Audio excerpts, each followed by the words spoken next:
Everyone, स्वागत है एक बार फिर से आप सबका हमारे इस यूट्यूब चैनल पे। दोस्तों, आज उन सारे स्टूडेंट्स के लिए मैं एक बहुत बड़ी अपडेट लेकर के आया हूँ जिनका भी सपना इंडियन कोस्ट गार्ड को ज्वाइन करने का है, क्योंकि इंडियन कोस्ट गार्ड का जो फॉर्म है वो 2022 वाला वो चालू हो गया फिलअप होना।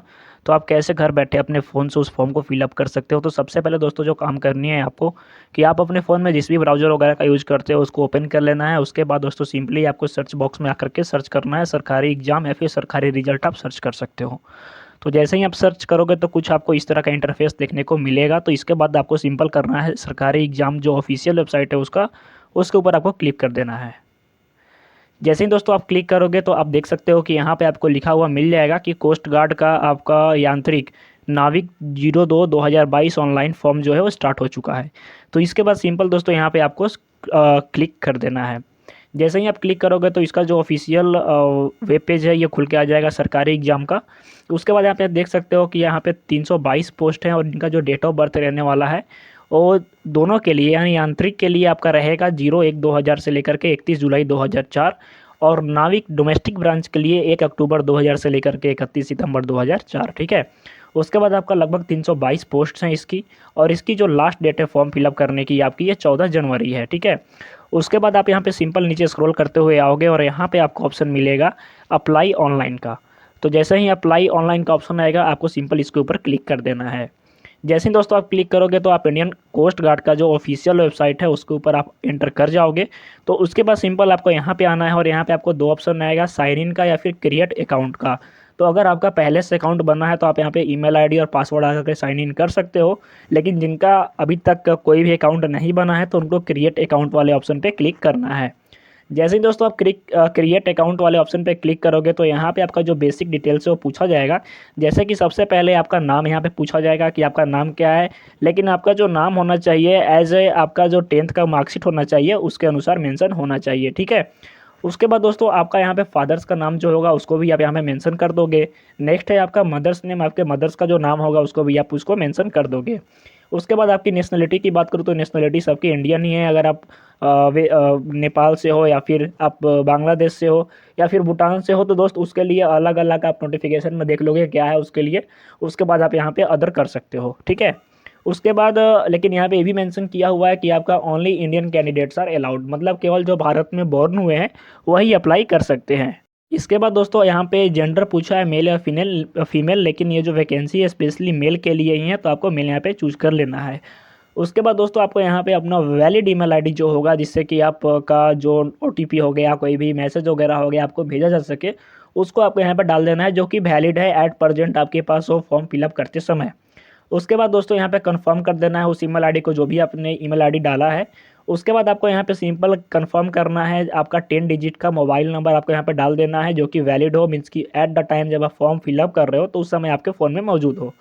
उसके बाद जैसे ही आप जनरेट ओटीपी के ऊपर क्लिक करोगे दोस्तों तो आपको दो ओटीपी आएगी, एक आएगी आपके मोबाइल नंबर के ऊपर और एक आएगी आपके ईमेल आईडी के ऊपर। दोनों ही ओटीपी को दोस्त आपको यहाँ पे डाल देना है। अगर मान लो कि ईमेल आईडी पे आपकी ओटीपी नहीं आ रही है तो आप ईमेल आईडी में जाओगे और वहाँ पे आपका जो स्पैम वाला मैसेज होगा उसमें आप क्लिक करना, वहाँ पे आपको दिखाई दे देगा अगर मेन में शो नहीं होता है तो। ठीक है। उसके बाद दोस्तों जैसे ही आप इसको यहाँ पे पुट करोगे और सिंपल उसके बाद आपको क्या करना है कि सबमिट के बटन पे क्लिक कर देना है।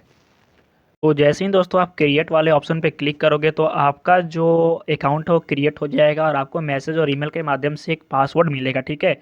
उसके बाद आपको सिंपल आपका जो फ़ोन में या फिर जहाँ से भी आप अप्लाई कर रहे हो तो आपको साइन इन का वेबसाइट खुल जाएगा। तो साइन इन वाले में आपको यहाँ पे साइन इन में आपका सिंपल जो ईमेल आईडी आपने डाला था वैलिड उसको यहाँ पे डाल देना है, और उसके बाद जो पासवर्ड था उसको भी यहाँ पे आपको फिलअप कर देना है। उसके बाद दोस्तों आपको ये जो आपका कैप्चा दिया है तो इसको कैप्चा को डाल देना है और उसके बाद लॉगिन पे लॉगिन कर लेना है। तो देखते हैं उसके बाद क्या होता है। तो जैसे ही दोस्तों आप लॉगिन करते हो तो कुछ आपको इस तरह का इंटरफेस देखने को मिलता है और यहाँ पे आपसे न्यू पासवर्ड और कंफर्म पासवर्ड का एक ऑप्शन आता है। यानी वो जो पासवर्ड आपको मिला था वो सिस्टम जनरेटेड पासवर्ड था, तो इस वजह से आपको अब यहाँ पे न्यू पासवर्ड बनाना है। लेकिन ध्यान रखिएगा पासवर्ड ऐसा होना चाहिए जिसमें आपके लेटर्स भी आते हों कैपिटल स्मॉल, और साथ ही साथ कुछ कैरेक्टर जो आपके होते हैं एट द रेट वगैरह या फिर कुछ आपके नंबर्स वगैरह भी इसमें मेंशन होने चाहिए। ठीक है। तो उसके बाद आपको यहाँ पे दोनों पासवर्ड डाल देना है, यानी कि शुरू में डालना है पासवर्ड, उसके बाद उसको कंफर्म करना है, उसके बाद यहाँ पे कैप्चा डालना है और उसके बाद फिर से आपको कंटिन्यू कर देना है। जैसे ही दोस्तों आप उसको डालते होगे तो आपको यहाँ पे एक मैसेज शो कर रहा होगा कि सक्सेस, यानी पासवर्ड जो रीसेट करना चाह रहे हो आप वो सक्सेसफुल हो गया है। ठीक है। उसके बाद आपको सिंपल यहाँ पे ओके के ऊपर क्लिक कर देना है। जैसे ही दोस्त आप ओके के ऊपर क्लिक करोगे तो आपका जो ऑफिशियल जो वेबसाइट है यानी आपका जो ऑफिशियल जो अकाउंट है वो खुल के आ जाएगा। यहाँ पे आप देख सकते हो कि आपका यहाँ पे साइड में एक फ़ोटो टाइप का आ जाएगा, लेकिन यहाँ पे दूसरे का फ़ोटो है। जब अपना खुद का फ़ोटो आप डालोगे तो आपको वहाँ पे फ़ोटो दिखाई दे देगा। उसके बाद दोस्तों फॉर्म फिलअप करने से पहले आपको कुछ चीज़ यहाँ पे इंस्ट्रक्शन दिए होंगे जिसको कि आपको ध्यान से पढ़ लेना है, जिसमें मेंशन किया हुआ है सारा चीज़, जो आपकी कब की वैकेंसी और क्या क्या इसमें आपको चाहिए। तो ये सारा चीज़ यहाँ पे मेंशन किया गया है आपका, तो इसको एक बार आप पढ़ना चाहो तो पढ़ सकते हो, अन्यथा सिंपल नीचे करते हुए आपको यहाँ पे आ जाना है और क्लिक यहाँ पे कर देना है I have read all the instruction carefully. ठीक है, तो इसको एक बार ध्यान से आप देख लोगे, क्योंकि बहुत सारे लोगों को ये प्रॉब्लम होती है कि वो जो है मतलब इस चीज़ को फिलअप नहीं कर पाते हैं या फिर और भी तरह के प्रॉब्लम उसके साथ में हो जाती है। ठीक है, तो उसके बाद यहाँ पे आप इसको पढ़ लोगे, उसके बाद यहाँ पे सिंपल क्लिक कर देना है और सबमिट के बटन पे क्लिक कर देना है। तो जैसे ही दोस्तों आप सबमिट करोगे तो आपको कुछ इस तरह का इंटरफेस देखने को मिलेगा, यानी प्रोसेस होगा, थोड़ा देर प्रोसेस होने में टाइम लगेगा आपका। और उसके बाद आपका जो इसका ऑफिशियल वेबसाइट यानी कि जो इसका फॉर्म फिलअप का मेन अकाउंट है वो खुल के आपके सामने आ जाएगा। तो यहाँ पे आप देख सकते हो कि पर्सनल इन्फॉर्मेशन यहाँ पे खुल करके आ चुका है। तो पर्सनल इन्फॉर्मेशन के बाद दोस्तों आपका कुछ यहाँ पे और भी चीज़ मांगेगा जिसको कि आपको फिलअप करना है। तो यहाँ पे जो सबसे बड़ी चीज़ है कि आपने तो एक ईमेल आपने डाला ही था, लेकिन दोस्तों आपको यहाँ पे एक सेकेंडरी ईमेल अगर आपके पास है तो आप डाल सकते हो, ताकि अगर मान लो कि इन दैट केस सिचुएशन आपका फ़ोन ऑफ हो जाए या फिर वो ईमेल काम नहीं कर पाए या फिर कुछ और भी प्रॉब्लम हो सकती है, इस वजह से आपका दूसरा जो नंबर है यानी जो ईमेल आईडी है उसके ऊपर कोई ईमेल जा सके।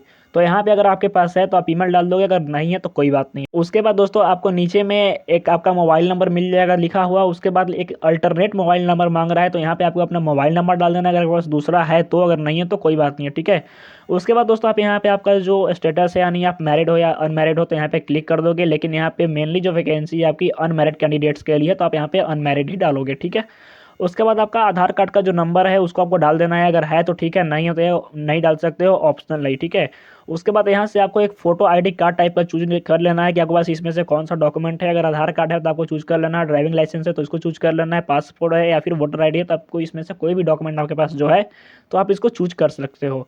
उसके बाद दोस्तों आपको उस फोटो आईडी कार्ड का यहाँ पर नंबर डाल देना है, अगर आधार कार्ड है तो आप डाल सकते हो, वोटर आईडी कार्ड है तो उसका नंबर डाल सकते हो। फिर उसी नंबर को दोस्तों यहाँ पे आपको कंफर्म कर लेना है, और उसके बाद फिर आपका जो नीचे वाला स्टेप होगा यहाँ पे दोस्तों आपका आइडेंटिफिकेशन मार्क्स मांगेगा। तो यहाँ पे अगर आपके ऊपर मोल वोल है कहीं नाक वगैरह पे या फिर कहीं सर पे तो आप उसको डाल दोगे। ठीक है, उसके बाद आइडेंटिफिकेशन मार्क्स 2 आपको 2 आइडेंटिफिकेशन मार्क्स डालना है। एक आपका मान लो मोल वोल हो गया कहीं बैक हो कहीं पीठ उठ पे या फिर कहीं कहीं भी आपके पूरे बॉडी में है तो आप उसको डाल दोगे। कट आउट का मार्क्स है तो उसको भी आप डाल सकते हो। ठीक है, उसके बाद दोस्तों यहाँ पे आपको कैटेगरी चूज कर लेनी है, आपकी कैटेगरी कौन सी है, यानी कि आप अनरिजर्व कैटेगरी से हो या फिर ईडब्ल्यूएस हो, एससी हो, एसटी हो, तो जो भी कैटेगरी है आप यहाँ पे आप चूज कर लोगे। उसके बाद आपको यहाँ पे डेट ऑफ बर्थ डाल देना है, और यहाँ पे पूछ रहा है कि आपका proof of date of birth क्या चाहिए, तो डेट ऑफ बर्थ के प्रूफ में आप अपने 10th का मार्कशीट लगा सकते हो या फिर आपका अगर बर्थ सर्टिफिकेट है तो आप उसको डाल सकते हो। उसके बाद दोस्तों आपको क्या एज रिलैक्सेशन मिला है तो यहाँ पे ऑटोमेटिक ये फिल हो जाएगा येस और नो, अगर नहीं होगा तो यहाँ पे नहीं होगा। ठीक है, कि आपका फ़ी माफ़ होगा, अगर एससी एसटी हो तो आपका फ़ी जो है वो माफ़ हो जाएगा, और जो फीमेल कैंडिडेट्स हैं उनका भी शायद माफ़ हो जाएगा, आप नोटिफिकेशन में देख लेना। उसके बाद दोस्तों अगर आप पहले से एम्प्लॉय हो तो आपका कौन सा एम्प्लॉयमेंट आप करते हो या फिर आप कैसे हो, मीन्स कि गवर्नमेंट सेक्टर एम्प्लॉयड हो या फिर अनएम्प्लॉयड हो आप, या फिर प्राइवेट सेक्टर में काम करते हो या फिर इंडियन कोस्ट गार्ड के पर्सनल हो। तो बेसिकली इसमें बहुत सारे स्टूडेंट्स होंगे जो कि यहाँ पे अनएम्प्लॉयड चूज करेंगे क्योंकि अभी तक वो कुछ कर नहीं रहे हैं। ठीक है, तो नेक्स्ट ऐसे ही करते करते आपको नीचे सिंपली आ जाना है, और यहाँ पे मेंशन किया गया है कि आपको अपना जो बर्थ प्रूफ है यानी आपको जो फोटो आईडी है उसको यहाँ पे आपको अपलोड कर देना है। उसके बाद जो डेट ऑफ बर्थ प्रूफ आपसे मांगा गया था उसको भी यहाँ पे अपलोड कर देना है, यानी आप अपने 10th के मार्कशीट को अपलोड कर सकते हो या फिर अपना बर्थ सर्टिफिकेट आप यहाँ पे डाल सकते हो। उसके बाद दोस्तों आपको सेव वाले बटन पे क्लिक कर देना है, और उसके बाद आप नेक्स्ट स्टेप में आगे बढ़ जाओगे। तो जैसे ही दोस्तों आप उसको कंप्लीट करोगे तो उसके बाद आपको कुछ इस तरह का इंटरफेस देखने को मिलेगा, यानी आपको यहाँ पे आप पोस्ट चूज करना होगा। ठीक है, तो यहाँ पे आपका नाविक डोमेस्टिक ब्रांच जो पहला है आपका, अब इसका एजुकेशनल क्वालिफिकेशन जो है वो ये है कि आपका 10th होना चाहिए किसी भी इंस्टीट्यूट से। ठीक है, तो अगर आपको डोमेस्टिक ब्रांच के लिए केवल अप्लाई करना है तो आप यहाँ पे नाविक डोमेस्टिक ब्रांच में कर सकते हो। उसके बाद दोस्तों आपका है नाविक जनरल ड्यूटी यानी नाविक जीडी। तो नाविक जीडी के लिए अगर आप करना चाहते हो तो आपके पास 10+2 होना चाहिए विथ मैथ एंड फिजिक्स। ठीक है, उसके साथ ही दोस्त आप यहाँ पे अप्लाई कर सकते हो, बाकी कोई भी सब्जेक्ट अगर पीसीबी से हो या आर्ट्स से हो तो आप नहीं कर पाओगे। ठीक है, नेक्स्ट है दोस्तों आपका यहाँ पे यांत्रिक के लिए, तो यांत्रिक के लिए आपको किसी भी बोर्ड से आपका मैट्रिकुलेशन होना चाहिए। और साथ ही साथ दोस्तों आपको इलेक्ट्रिकल, मैकेनिकल या फिर आपका टेलीकम्युनिकेशन, रेडियो, पावर वगैरह में आपका ITI होना चाहिए, ठीक है। अगर है तो आप कर सकते हो, अन्यथा आप नहीं कर सकते हो। तो यहाँ पे आपको चूज कर लेना है आप जिसमें क्वालिफिकेशन को आप एलिजिबल हो, मीन्स कि जिस भी क्वालिफिकेशन के लिए, जिस भी पोस्ट के लिए आप एलिजिबल हो, तो आपको यहाँ पे सिंपली यहाँ पे क्या करना है कि आपको चूज कर लेना है, ठीक है। तो जैसे ही आप यहाँ पे चूज करोगे तो आपको कुछ यहाँ पे इस तरह का इंटरफेस देखने को मिलेगा। और उसके बाद दोस्तों आपको नीचे आ जाना है, तो यहाँ पे आपको सेव का ऑप्शन आएगा, तो आपको यहाँ से सेव कर लेना है। तो जैसे ही आप सेव करोगे तो आपको कुछ इस तरह का इंटरफेस देखने को मिलेगा, यानी आपने जो अप्लाइड पोस्ट सेव्ड सक्सेसफुली, यानी आपने नाविक डोमेस्टिक ब्रांच के लिए अप्लाई कर लिया। उसके बाद दोस्तों आपको यहाँ से क्लोज कर लेना है, और उसके बाद जो है आपका नेक्स्ट स्टेप यहाँ पे खुल के आ जाएगा। तो यहाँ पे आपको एजुकेशनल डिटेल्स डाल देना, जैसे कि आपका 10th का जो मार्कशीट होगा उसको JPG या फिर PNG फॉर्म में आपको 10 KB से 100 KB के बीच में अपलोड कर देना है, ठीक है।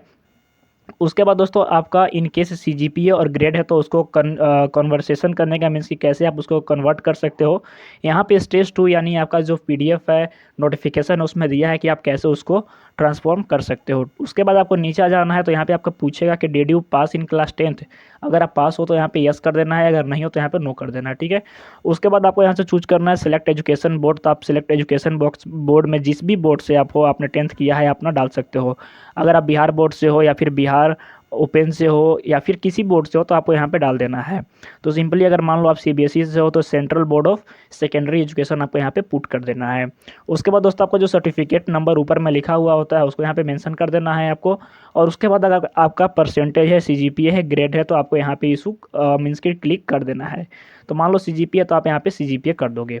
उसके बाद दोस्तों आपका जो 10th का मार्कशीट होगा उसका जो नीचे में आपका दिया होगा कि वो कब इशू किया गया है, तो यहाँ पे आपको उसको डेट डाल देना है। उसके बाद दोस्तों हैव यू एडिशनल मार्कशीट, अगर मान लो आपका 10th में कम पार्ट आ गया था, अगर आपने कम पार्ट दे करके पास किया है तो आप यहाँ पे यस कर दोगे। अगर करोगे तो आपको फिर मार्कशीट लगाना पड़ेगा, अगर नहीं है तो यहाँ पे आप नो कर दोगे, ठीक है।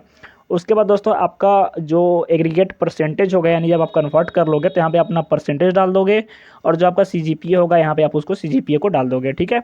उसके बाद दोस्तों आपका जो सब्जेक्ट वाइज अब नंबर होगा उसको यहाँ पे आपको एंटर करते जाना। जैसे ही कोई सब्जेक्ट का नाम डालोगे तो यहाँ पे आपका नंबर डालने के लिए पूछेगा, तो आपको वहाँ पे नंबर डाल देना। अगर CGPA तो CGPA, अगर परसेंटेज है तो परसेंटेज, ठीक। इस तरह से आपको ऐड सब्जेक्ट करते करते करते यहाँ पे जितने सब्जेक्ट होंगे उसको यहाँ पे डाल देना है। उसके बाद दोस्तों आपका जो 10th का मार्कशीट होगा उसको आपको अपलोड कर देना है। 10th का जो सर्टिफिकेट अगर होगा जो कि एडिशनल आपका पूछा गया था तो आप उसको अपलोड कर सकते हो। और उसके बाद आपको सेव वाले बटन पे क्लिक कर देना है। तो उसके बाद दोस्तों जो होगा आइए देखते हैं क्या होता है। इसके बाद फ्रेंड्स आप इस डाटा को सेव कर देंगे। सेव करने के बाद फ्रेंड्स आपका देखिए परसेंटेज यहां पर आ जाएगा।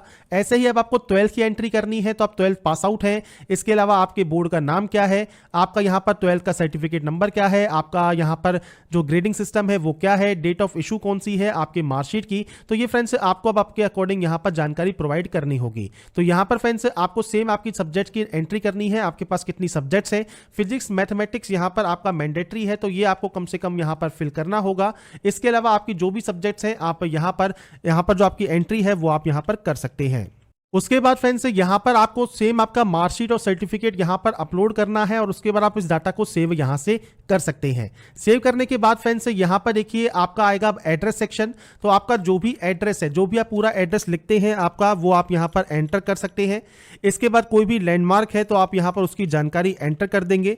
अगर आपका कोई लैंडमार्क नहीं है तो आप इस एड्रेस को शॉर्ट में लिख सकते हैं। इसके बाद आपका स्टेट कौन सा है, मतलब किस स्टेट के आप निवासी हैं, किस डिस्ट्रिक्ट के निवासी हैं। कोई सब डिस्ट्रिक्ट आपका है तो आप उसे सेलेक्ट कर सकते हैं। आपका पिन कोड क्या है और आपका यहाँ पर पोस्ट ऑफिस कौन सा है, इसकी जानकारी आपको मेंशन करनी है। अगर आपका परमानेंट एंड कॉरेस्पॉन्डेंस सेम है तो आप सेम एस पर क्लिक कर सकते हैं। अलग अलग है तो आप अलग अलग एंट्री करेंगे, और उसके बाद यहाँ से डाटा को आप यहाँ से सेव कर सकते हैं। इसके अलावा आपको डोमेंशियल स्टेट भी सेलेक्ट करना होगा, और उसके बाद डाटा जब आपकी सेव हो जाएगी, आपका नेक्स्ट ऑप्शन जो है वो एडिशनल डिटेल का ये ओपन हो जाएगा। अब आपके पास एनसीसी का सर्टिफिकेट है, आप सैनिक स्कूल में पढ़े हैं, तो आप यहां पर यस या नो कर सकते हैं। तो आपको उस ऑप्शन पर क्लिक करना है जिसमें आप यहां पर एप्लीकेबल हैं, उसमें आप यस कर सकते हैं। बाकी ऑप्शन में आप चाहें तो नो कर देंगे। तो ये आपके ऊपर डिपेंड करता है आपका क्या एलिजिबिलिटी कंडीशंस है, वो आप यहां पर सेलेक्ट करेंगे। इसके बाद फ्रेंड्स जब आप यहां पर आपके अकॉर्डिंग डाटा को एंटर कर देते हैं, यस या नो कर देते हैं, उसके बाद आप यहां से सबमिट कर देंगे। सबमिट करने के बाद फ्रेंड्स यहां पर नेक्स्ट ऑप्शन आता है आपके फोटोग्राफ, सिग्नेचर और थंब इंप्रेशन का। अब ये चीज ध्यान रखिएगा, जो फोटोग्राफ है वो फ्रेंड्स आपको यहाँ पर जो अपलोड करनी है, इसमें आपकी ब्लैक स्लेट होनी चाहिए आपके चेस्ट के सामने, जिसपे आपका नाम और डेट ऑफ फोटोग्राफ लिखी होनी चाहिए। और जो डेट ऑफ फोटोग्राफ है ये 15 दिसंबर 2021 से पहले की नहीं होनी चाहिए, ये आपको यहाँ पर ध्यान रखनी है। तो 15 दिसंबर 2021 यहाँ पर कट ऑफ है आपके फोटो क्लिक की, तो इससे पहले की फोटो आपको अपलोड नहीं करनी। स्लेट वाली फोटो आपको अपलोड करनी है जो कि आपके चेस्ट के सामने होनी चाहिए। 10 से 100 KB में आप ये अपलोड करेंगे। इसके अलावा फ्रेंड्स यहाँ पर अगर आपकी एज 18 साल से कम है तो पेरेंट्स सिग्नेचर आप यहाँ पर अपलोड कर सकते हैं। तो यहाँ पर फ्रेंड्स आपको सिग्नेचर अपलोड करना है और आपको यहाँ पर लेफ्ट थंब इंप्रेशन आपको अपलोड करना होगा। आप ब्राउज पर क्लिक करेंगे, फाइल को सेलेक्ट करेंगे, उसके बाद यहाँ अपलोड करेंगे, उसके बाद डाटा को सेव कर देंगे। इसके बाद फ्रेंड्स नेक्स्ट ऑप्शन है आपके यहाँ पर देखिए सिलेक्शन ऑफ एग्जाम सिटी का। तो सबसे पहले आपको यहाँ पर सेलेक्ट करना है स्टेट। उस स्टेट में आपके जो एग्जाम सेंटर्स हैं वो आप यहाँ पर चूज कर सकते हैं। तो एग्जाम सेंटर आपको यहाँ पर आपके अकॉर्डिंग चूज करने हैं। आप जो भी एग्जाम सेंटर यहाँ पर लेना चाहें वो आप यहाँ से ले सकते हैं। एग्जाम सेंटर चूज करने के बाद फ्रेंड्स आपको इस डाटा को सेव यहाँ से कर देना होगा। इसके बाद फ्रेंड्स जब आप यहाँ से डाटा को सेव कर देंगे तो यहाँ पर एक ऑप्शन है कि आपका जो यहाँ पर सिटी है, एनी सिटी, वो आपके 30 किलोमीटर के रेडियस में है या नहीं है, आप इसे नो कर सकते हैं। और उसके बाद आप यहाँ से डाटा को सेव कर देंगे। सेव होने के बाद फ्रेंड्स यहाँ पर देखिए आपका जो स्टेज 2 है, इसका फ्रेंड्स आपको एग्जाम सिटी प्रेफरेंस देना होगा। तो आप यहाँ पर मल्टीपल जो आपके एग्जाम सिटी प्रेफरेंस है वो आप देना चाहें तो इनमें से कोई भी ऑप्शन को आप सेलेक्ट कर सकते हैं। इसके बाद फ्रेंड्स आप यहाँ से इस डाटा को सेव कर देंगे। इसके बाद फ्रेंड्स यहाँ पर देखिए जो आपकी डिटेल्स है, पर्सनल डिटेल, वो आपको यहाँ देखने को मिलती है। आप यहाँ पर प्रीव्यू को चेक कर सकते हैं और अगर आपको लगता है कोई गलती हो गई है तो आप उसे एडिट कर सकते हैं। अगर कोई गलती नहीं है तो फ्रेंड्स सबसे पहले यहाँ पर देखिए आपको दिया गया है सर्टिफिकेट ऑफ अंडरटेकिंग। तो ये फ्रेंड्स क्या है, तो देखिए इसका आपको प्रिंट आउट लेना होगा। प्रिंट आउट ना भी ले तो आपको जो नीचे वाला ये पेज है ये फ्रेंड्स यहाँ पर आपको इसका प्रिंट आउट ले लेना है। इसमें आपको कहा गया है कि आपको यहाँ पर फोटो लगानी है और ये सेल्फ अटेस्टेड करना है, जिसमें हाफ फोटो पर हाफ पेपर पर। तो मतलब आपकी फोटो जब आप यहाँ लगाएंगे तो आधा आपका यहाँ पर साइन होना चाहिए फोटो के बाहर और फोटो के ऊपर। तो ये सर्टिफिकेट ऑफ अंडरटेकिंग आपको आपकी हैंडराइटिंग में मेंशन करनी होगी, लिखनी होगी। तो ये आपको यहाँ पर दिया गया है, यही आपको आपकी हैंडराइटिंग में यहां पर लिखना है। इसमें फ्रेंड्स आपको देखिए यहां पर आपको नाम लिखना है, आपका फादर नेम लिखना है और इसके अलावा यहां पर आपको सिग्नेचर करना है। इसके बाद आपको लेफ्ट थंब इंप्रेशन लगाना है और उसके बाद फ्रेंड्स यहां पर नेम, आपका बैच, उसके बाद पोस्ट अप्लाइड और फोटो आईडी नंबर। बैच कौन सा है, तो ये फ्रेंड्स जो बैच है वो 02/2022 है। इसके बाद आप सिग्नेचर यहां पर कर सकते हैं। और इसके अलावा फ्रेंड्स यहां पर देखिए जो आप ये डिटेल्स हैं, जब आप यहां पर अपने हैंडराइटिंग में इसे लिख लेंगे, इसके बाद आप यहां पर ब्राउज के माध्यम से इसे सेलेक्ट करके अपलोड कर सकते हैं। अपलोड करने के बाद आपको यहां पर डिक्लेरेशन का ऑप्शन मिलता है, तो आप यहां पर इसे डिक्लेयर करेंगे और ये सारी डाटा आपको यहां पर डिक्लेयर करनी होगी। ये डिक्लेयर करने के बाद फ्रेंड्स नीचे आपको आना होगा और नीचे आने के बाद आपको फ्रेंड्स एक ऑप्शन मिलता है यहां पर सेव का, तो आप इस डाटा को यहां से सेव कर देंगे। इसके बाद फ्रेंड्स नेक्स्ट और लास्ट स्टेप बचता है आपके प्रोसीड टू पेमेंट का। आप इस ऑप्शन पर क्लिक करेंगे पेमेंट को कंफर्म करने के लिए। यहां पर फ्रेंड्स आप कोई भी पेमेंट गेटवे चूज कर सकते हैं और उसके बाद पे वाले ऑप्शन पर आप क्लिक करेंगे। इसके बाद आपके सामने फ्रेंड्स क्रेडिट या डेबिट कार्ड या नेट बैंकिंग का ऑप्शन आएगा। आप कोई भी ऑप्शन को सेलेक्ट करें, कार्ड की डिटेल्स को फिल करें और उसके बाद अपने पेमेंट को आप कंफर्म कर लेंगे। पेमेंट जैसे ही आपका कंफर्म होगा उसके बाद अपना फाइनल प्रिंट आउट निकालकर अपने पास आप रख सकते हैं फ्यूचर यूज के लिए, फ्यूचर रेफरेंस के लिए।